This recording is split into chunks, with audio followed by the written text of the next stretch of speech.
Assalamualaikum warahmatullahi wabarakatuh. Kami dari kelompok satu akan mempresentasikan tugas besar kelompok perilaku organisasi CLO 2 dan CLO 3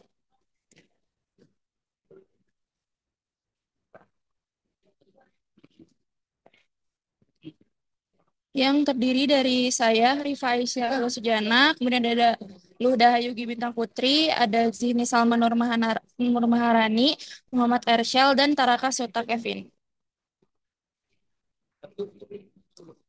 Jadi di sini saya akan menjelaskan apa itu work group.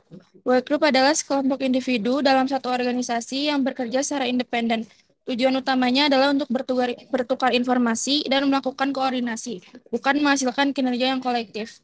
Yang bertujuan untuk berbagi informasi, bukan hasil kolektif, interaksinya terbatas, akuntabilitasnya individu, bukan tim, keterampilannya berdasarkan fungsi, tidak saling melengkapi, kepemimpinannya terpusat dan tidak kolaboratif. Selanjutnya itu ada work team. Work team itu adalah sekelompok yang dengan keterampilan saling melengkapi yang bekerja bersama-sama secara sinergis untuk mencapai tujuan bersama. Tujuannya itu pencapaian performa kolektif, sinerginya itu positif, hasil kolaboratif lebih tinggi, akuntabilitasnya individu dan kolektif, keterampilannya saling melengkapi untuk kerja tim, kepemimpinannya partisipatif.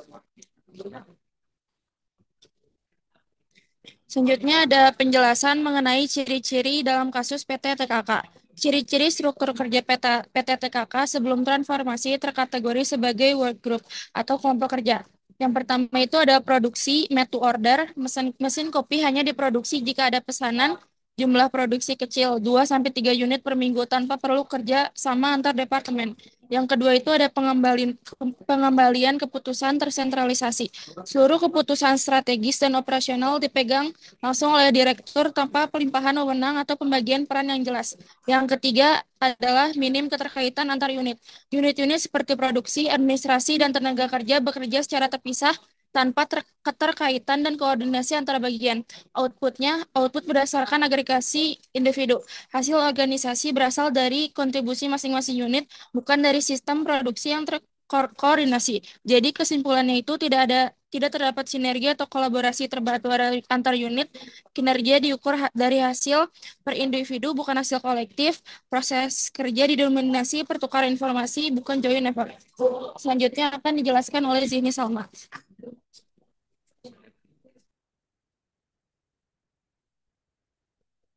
Oke, selanjutnya ada penerapan untuk perusahaan setelah ada perubahan.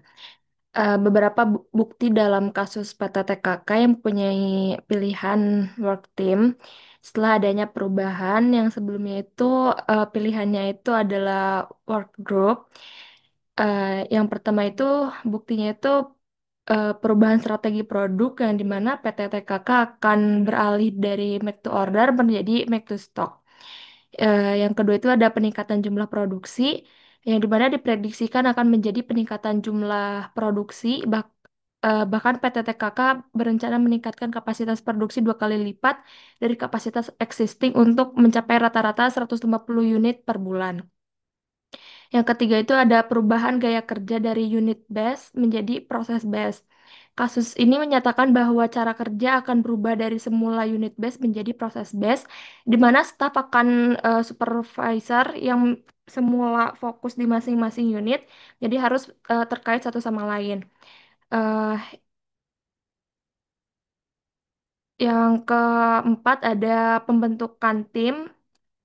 Akan ada tim pemasaran yang sebelumnya itu tidak ada, dan ada tim produksi yang sebelumnya tidak ada sarjana teknik industri yang bertugas meramalkan jumlah pemasaran, dan tim logistik yang saat ini juga perlu menyiapkan bahan baku sesuai dengan jumlah produksi yang akan direncanakan.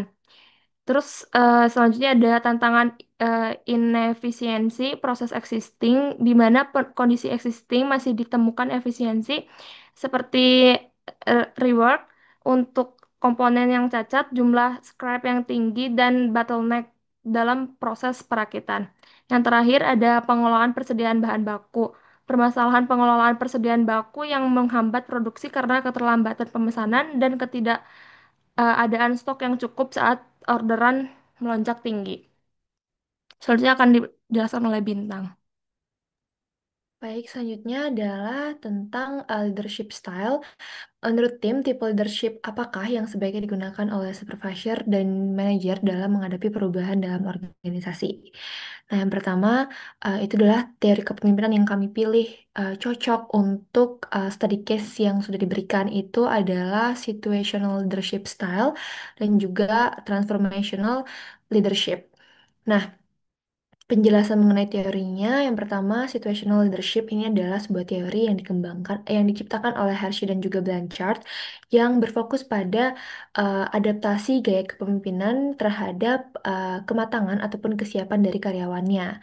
Nah, di sini ada 4 gaya kepemimpinan. Yang pertama ada directing atau mentelling. Ini tuh ketika karyawannya tuh tidak kompeten, tapi dia punya niat untuk menyelesaikan tugasnya, sehingga dari pemimpin itu harus memberikan sebuah arahan yang jelas step by step. Terus yang kedua ada coaching ataupun selling. Ini tuh ketika karyawannya itu sudah mulai kompeten, tapi tidak memiliki niat ataupun komitmen yang cukup, sehingga perlu diberikan bantuan emosional dari pemimpin, tapi juga diberikan sebuah arahan juga. Yang ketiga ada participating ataupun supporting, di mana karyawannya sudah kompeten, tapi ada beberapa hal yang menghambat komitmennya untuk berjalan, seperti rasa tanggung jawab dan lain sebagainya. Sehingga di sini pemimpin tidak memberikan arahan yang jelas, tapi tetap mengawasi dan juga memberikan bantuan jika dibutuhkan. Dan terakhir ada delegating ataupun sebuah gaya kepemimpinan yang dimana karyawannya udah kompeten dan juga punya komitmen yang cukup, sehingga sehingga pemimpin itu bisa memberikan sepenuhnya pekerjaan kepada karyawan dan juga percaya. Terus itu ada transformational leadership, itu adalah perilaku kepemimpinan yang dimana meninggikan keinginan untuk menggapai pencapaian dan juga perkembangan diri para pengikutnya, tapi dengan bersamaan mempromosikan perkembangan kelompok dan juga organisasi, yang dimana berfokus pada visi yang kuat, menginspirasi pengikutnya, memberikan motivasi dan juga mampu menangkal masalah dengan perspektif yang unik dan juga inovatif.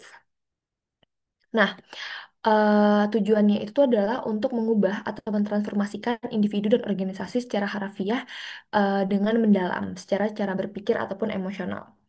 Nah, untuk bukti-bukti dalam kasus yang bisa memperkuat jawaban ini, untuk di situational leadership, kita memiliki beberapa karyawan yang berasal dari background yang berbeda-beda. Jadi, menurut kami, cara pendekatan kepemimpinannya juga harus berbeda-beda.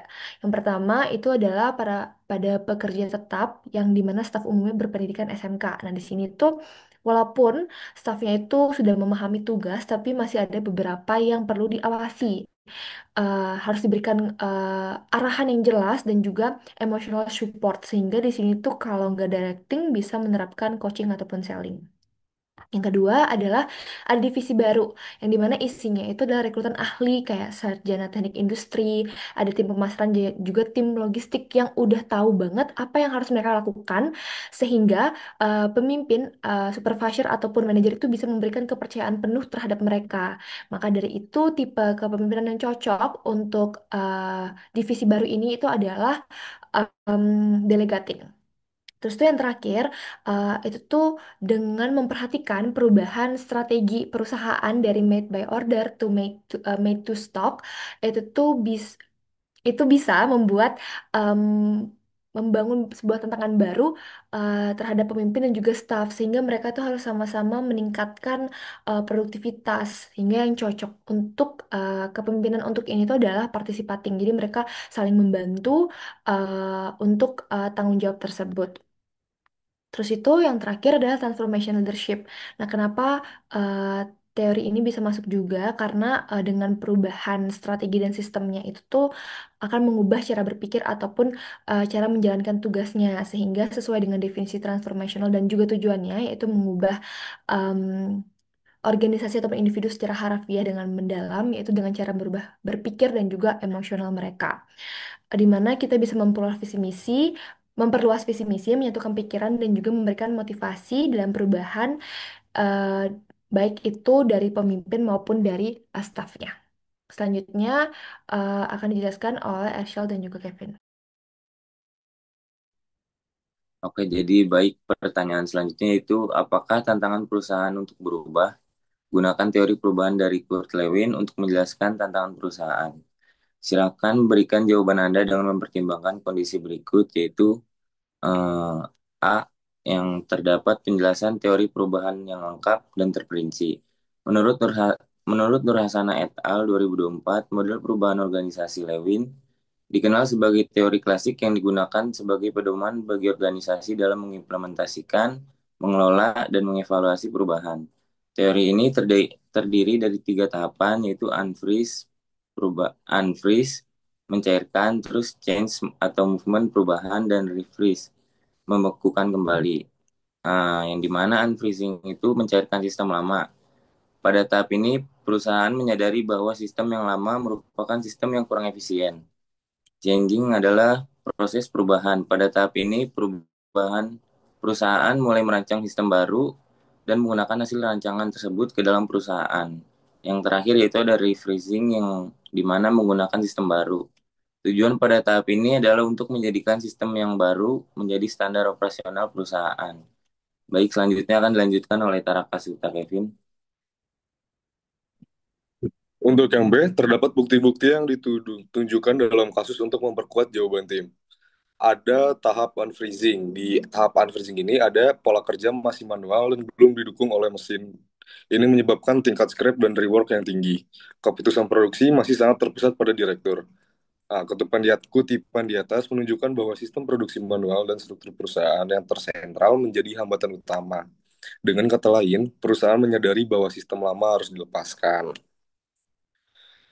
Lalu yang kedua ada tahap changing. Di tahap changing ini ada PT TKK akan beralih dari make to order menjadi make to stock.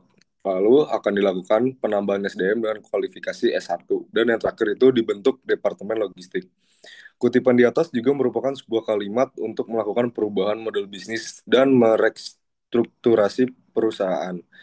Tahap ini menggambarkan bahwa perusahaan sedang dalam masa transisi dan tantangan terbesar dari perusahaan ini adalah harus membangun sistem kerja baru dan mengurangi beban direktur sebagai pusat keputusan utama.